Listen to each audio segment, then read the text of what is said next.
bersama saya dengan Teacher Aisyah. So today we are going to play Bear Stacking Toys. So what is it? This is a toys yang memerlukan kemahiran untuk membina bangunan tinggi-tinggi. So how to play? Stay tuned. Okay, now we are going to play Bear Stacking Toys. Okay, firstly is kita kena pilih tempat permukaan yang rata sebab kita akan membina bangunan ni tinggi-tinggi. Umpama bangunan yang tinggi. So, parents boleh encourage child to see how they can build higher. Okay? So, the third one is describe. The parent also can describe the position and also the size because they have a different size ataupun different size and also the different color. Okay? So, let's start.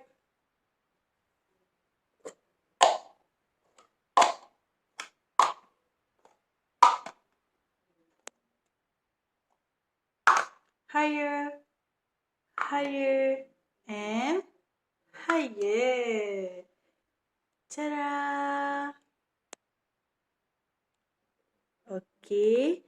So, can practice at home and good luck. Baiklah, sekarang kita akan bercerita mengenai kebaikan bermain Bear Stacking Toys. Yang pertama adalah to improve eye coordination di mana mereka akan cenderung untuk menggunakan tangan dan mata untuk membina satu bangunan yang tinggi ataupun stacking bear toys. Okay, next one is to improve fine motor skill di mana mereka menggunakan tangan ataupun dikenali sebagai fine motor untuk membina, untuk mengambil, and also here is a lot of thing ataupun a lot of movement involving during playing these toys. Okay.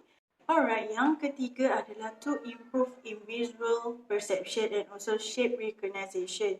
Di sini mereka menggunakan skill di mana visual perception, mereka akan melihat dan berfikir how to membina, and also the last one is shape recognition di mana this is a lot of shape, different shape, dan mereka akan mengenali by one ataupun the different shape itself. Okay, this is the best benefit yang ada bila anak-anak kita bermain dengan Bear Stacking Toys. Okay.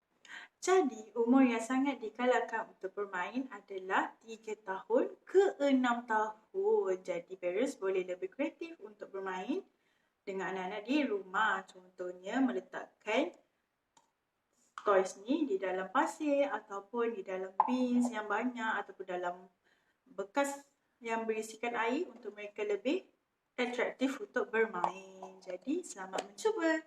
Bye!